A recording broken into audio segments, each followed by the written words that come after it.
ඇඟිල්ල එල්ලිලා ආපු දුර කිලෝමීටර් 2ක් වගේ. නීග්‍රෝධාරාමේ ගන්ධ කුටිය අදටත් තිබෙනවා. මහා ප්‍රජාපතිය සිවුරු පූජා කරපු තැන අදටත් තියෙනවා. නිග්‍රෝධාරාමේ සංගරුවන පැම් පහසු වෙච්ච පොකුණ තිබෙනවා. ඒ අතර ගරා වැටිච්ච සෑයක් පුංචි කන්දක් වගේ තිබෙනවා. ඒකේ ගහලා දෙනවා රාහුල ස්තූපය කියලා. රාහුල කුමරුන් පැවිදි කරපු ස්ථානයයි කියලා. එතකොට ජම්බුද්වීපේ රාහුල මහරහතන් වහන්සේ වෙනුවෙන් ස්තූපයක් කරලා තියෙන්නේ පැවිදි වෙච්ච තැන. ඒ ස්තූපය අදටත් තියෙනවා. හැබැයි කැණින් කරලා නැහැ, පස් කන්දක් වගේ මෙහෙම තියෙනවා. මුදුනේ පොඩි විහාරයක් වගේ එකක් හදලා තියෙනවා. හැබැයි එතන මේ ලිපිය සටහන් කරලා තියෙනවා මේ රාහුල ස්තූපයයි කියලා. අපිට වන්දනා කරගන්න වාසනාව ලැබුණා. නමුත් ධාතුන් වහන්සේලා මං හිතන්නේ ඒ ස්ථානේ එහෙම කරන්නේ නැති ධාතුන් වහන්සේලා නොලැබුණ නිසා වෙන්න පුළුවන්. රාහුල මහ තෙරුන් වහන්සේගේ ධාතුන් වහන්සේලා වැඩ ඉන්නේ දෙව්ලොව. මනුලොවට ලැබුණොත් දෙවි කෙනෙක්ගෙන් මිසක් ලැබෙන්න වෙන ක්‍රමයක් නැහැ. එතකොට ඒ ස්තූපයත් බොහෝ දෙව් මිනිසුන් එකතුව වඳින විදිහට නෙවෙයි දැන් තිබෙන්නේ. දඹදිව යන පිරිසත් හැමෝම යන්නේ නැහැ නිග්‍රෝධාරාමයට. මොකද ඇතුළට ගොඩක් යන්න තියෙන නිසා.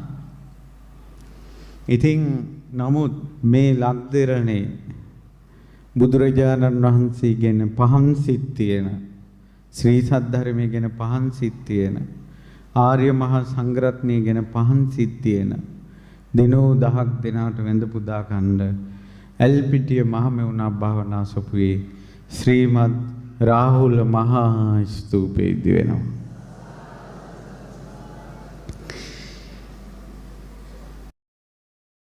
ඒ රාහුල මහා ස්තූපය ඉදිවීම ගොඩාක් අයට පින් කරගන්න අවස්ථාවක්. විශේෂයෙන් තරුණ ළමයිට,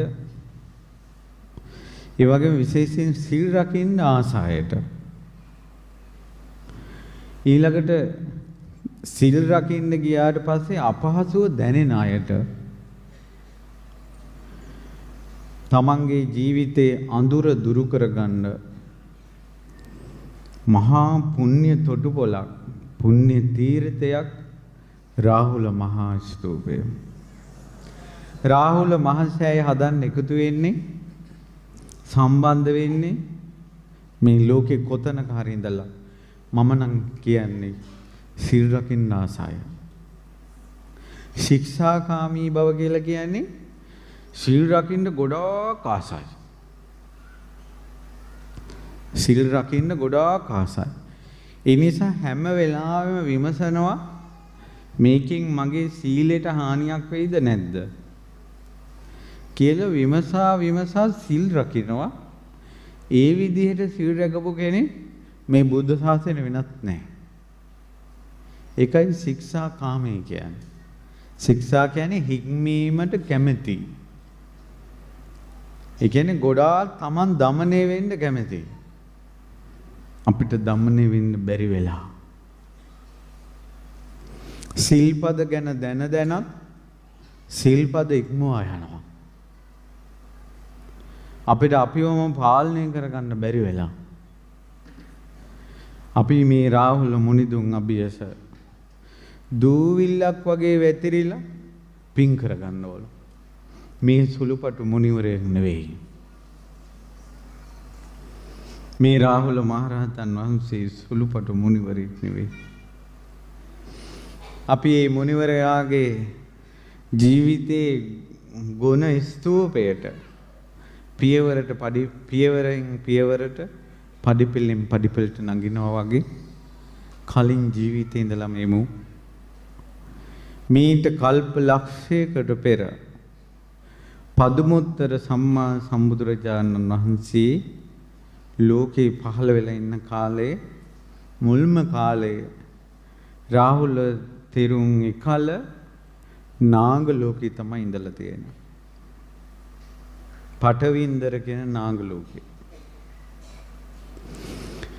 ඒ නාග ලෝකේ ඉපදෙන්න හේතුවක් වෙලා තියෙනවා. මෙතුමා මනුස්ස ලෝකේ ඉන්න කාලේ ගොඩාක් දන් දෙන්න ආසයි. මෙතුමාගෙන් දානේ ගන්න ඇවිල්ලා තියෙන තාපසින් වහන්සේ නමක්.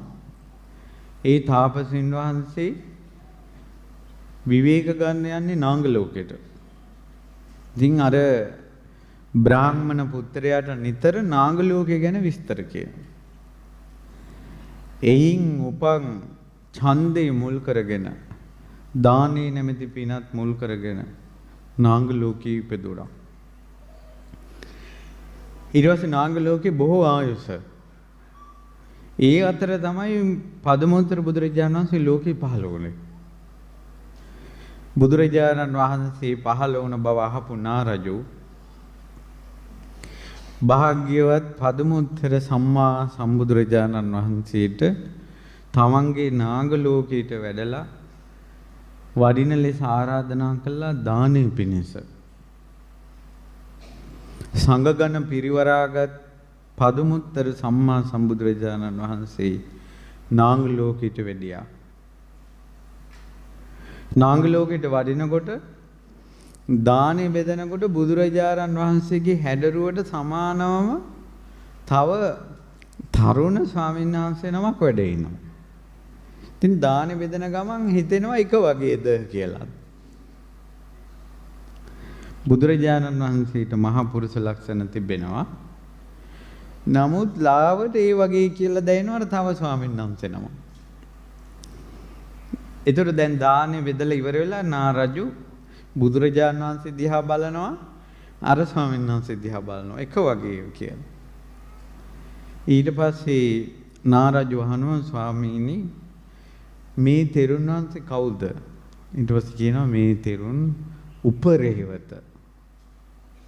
ඉතින් මට හිතෙනවා බුදුරජාණන් වහන්සේ වගේ ගතියක් දැනෙනවා කිව්වා. ඊට පස්සේ අනිත් ස්වාමීන් වහන්සේලා කියනවා නාරජතුමනි ඔය උපරේවත තෙරුන් අපගේ පදමුත්තර බුදුරජාණන් වහන්සේගේ ගිහි කාලේ පුත්‍රයා. ගිහි කල පුත්‍රයා. ඒ නිසා රූපයෙන් සමානයි. ඊට පස්සේ මේ කාරණාවත් එක්ක අර නාරයතුමාට කැමැත්තක් ඇති වුණා. මටත් බුදු කෙනෙක්ගේ පුතෙක් වෙන්න බැරිද? ඊට පස්සේ මෙයා දානේ පූජා කරලා ඒ දානේ පූජා කරපු පින්බලෙන් එකම ප්‍රාර්ථනාවක් කළා. දැන් මේක සංස්කාරයක්. දැන් කලින් දානේ දෙනකොට නාග ලෝකේ ගැන අහලා ඒක පැතුවා. දැන් සංස්කාරය. ඒ වෙනකොට හිත පිනා යන්නේ කොයි අරමුණද ඒක පතනවා. බුදුරජාණන් වහන්සේ ප්‍රධාන ලක්ෂ ගණන් සංඝයාට දම්බිදු පින්බලෙන් මමත් ලෝතුරා සම්බුදු කෙනෙක්ගේ පුත්‍රයෙක් වේවා කියලා ප්‍රාර්ථනා කළා. දැන් ඕකම හිතේ වැඩ කරනවා. පදුමුත්තර බුදුරජාණන් වහන්සේට දීර්ඝ ආයුෂ තිබුණා. ඒ දීර්ඝ ආයුෂ තිබුණ නිසා නාරජතුමා නාග ලෝකයෙන් චුත වෙලා ඒ පදුමුත්තර බුදුරජාණන් වහන්සේ වැඩ හිටපු නගරයේම ඉපදුණා. ඉපදිලා අර කලින් බුදුවරුන්ට දම් බෙදපු කෙනෙක්ගේ ඒ තියෙන පින්බලයත් එක්ක පුංචි කාලේ ඉඳලම සංඝයාට උපස්ථාන කරනවා. ඉතින් දවසක් බුදුරජාණන් වහන්සේ වැඩ ඉන්න තැනට ලස්සන පළසක් ඇතුරුවා. පාපිස්සක් අතුරලා බුදුරජාණන් වහන්සේටත් මහරහතන් වහන්සේලාටත් පාපීන විදිහට පූජාවක් කළා. ඉතින් බුදුරජාණන් වහන්සේ මේ පාපිස්ස උඩින් වැඩලා මේ පළස උඩින් ඒ පළස පයට ගොඩාක් පහසුයි. ඊළඟට කැඩපතක් වන් සොඳුරු දැක්මක් තියෙනවා. ඒ කණ්ණාඩියක් වගේ කියන්නේ එච්චර සිනිදුයි එච්චර ගානට තියෙනවා. බුදුරජාණන් වහන්සේට එතුමා එක පූජා කරලා තියෙන්නේ මේ පාපිස්න නැත්තම් මේ පලස දෙපා ඇති අය අතර අග්‍රම මුනිවරයාට පූජා කරමි පූජා වේවා. ඒ කියන්නේ පාපිස්න පූජා කළේ දෙපා ඇති අය අතර අග්‍රතම කෙනාට පාපිහින්ද. දැන් ඇයි චෛත්‍ය වලට පාදාන්න එපා කියන්නේ? ඇයි බෝධීන් වහන්සේ දිසාවට පාදික් කරන්න එපා කියන්නේ? බුදුරජාණන් වහන්සේ කියන්නේ දෙපා ඇත්තවුන් අතර අග්‍රම මුනිවරයා. දෙපා ඇති අය අතර අග්‍රම මුනිවරයාගේ දිසාවට තමන්ගේ කකුල් දික් කරන්න හොඳ නෑ. බුදුරජාණන් වහන්සේට තියෙන්නේ දේව නමස්සිත පාද. දෙවිවරු මිනිස්සු වන්දනා කරන සිරිපා යුගලක් තියෙන බුදුරජාණන් වහන්සේ දිසාවට අපේ පාදික් කරන්න හොඳ නෑ. රාහුල මුනිදුන්ට විවරණ ලැබෙන්නේ මේ පාපිසක් පූජා කළා. දෙපා ඇති අය අතර අග්‍රම මුනිදුන්ට බුදුරජාණන් වහන්සේ තුන් ලෝකෙට හිතසුව පිණිසයි සිරිපා තබන්නේ. ඒ සිරිපා දිසාවට නැමුණ අයට දුක් දුරු වෙනවා. සසරින් එතර වෙනවා.